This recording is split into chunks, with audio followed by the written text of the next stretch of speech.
আজকে তুফানগঞ্জ বাজার থেকে 500 গ্রাম মাংস নিয়ে আসছি। এই হচ্ছে মাংস, দেখতে পাচ্ছ মিডিয়াম সাইজ করা। আর এখানে 4টে টেংরি আছে। তো চলো রান্নাটা তোমাদেরকে দেখাবো। তো মাংসটা এখন ম্যারিনেট করা হবে। তার সঙ্গে মশলা দেখতে পাচ্ছ, কাজু বাটা, পেঁয়াজ বাটা, রসুন বাটা সব দিয়েছি। এখন সর্ষের তেল দিয়ে দিচ্ছি, এখন মাখানো হচ্ছে।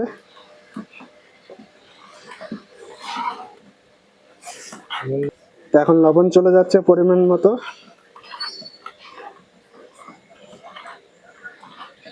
তো আমরা কাঁচা আলুটা এখন দিয়ে দিচ্ছি মশলার সঙ্গে মেশানোর জন্য। তো মাংসটা ম্যারিনেট করা কমপ্লিট হয়ে গেছে। তো এখন 15 মিনিট এইভাবেই রেখে দেবো। তোমরা দেখতে পাচ্ছ এখানে উনুনটা ধরানো হয়ে গেছে। তো এই উনুনটা আজকে রান্না করব, পুরো কষা কষা করে মাংস রান্না হবে। পরিমাণ মতো তেল দিয়ে দিচ্ছি। তো ফোড়নের জন্য হালকা জিরে দিয়ে দিচ্ছি।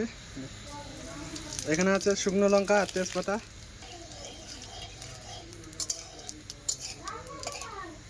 পেঁয়াজ ফ্রাই করা হবে।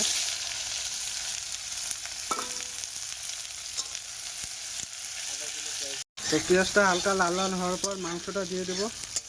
তো পেঁয়াজটা দেখতে পাচ্ছ লাল লাল হয়ে গেছে। তো এখন মাংসটা দিয়ে দেবো। তো মাংসটা এখন দিয়ে দিচ্ছে।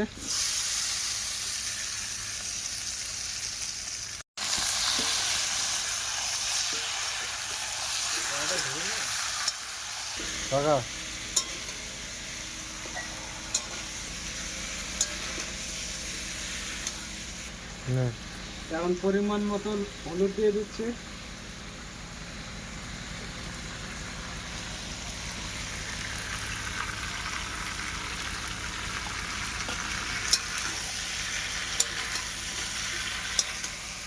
আজকে পুরো কষা কষা মাংস রান্না হবে। তো কালারটা দেখতে পাচ্ছ খুব সুন্দর কালার হয়েছে।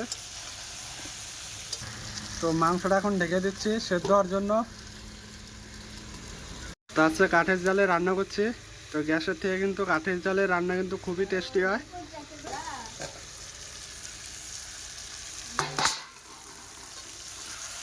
মাংসটা এখন কষানো হয়ে গেছে, জল দিয়ে দিচ্ছি।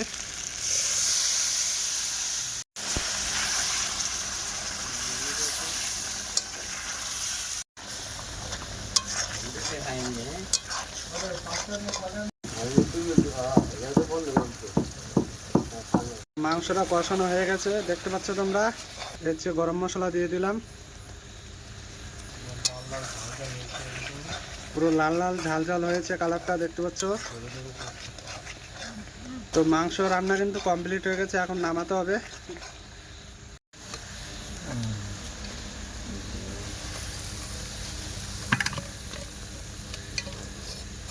কষা কষা মাংস দিয়ে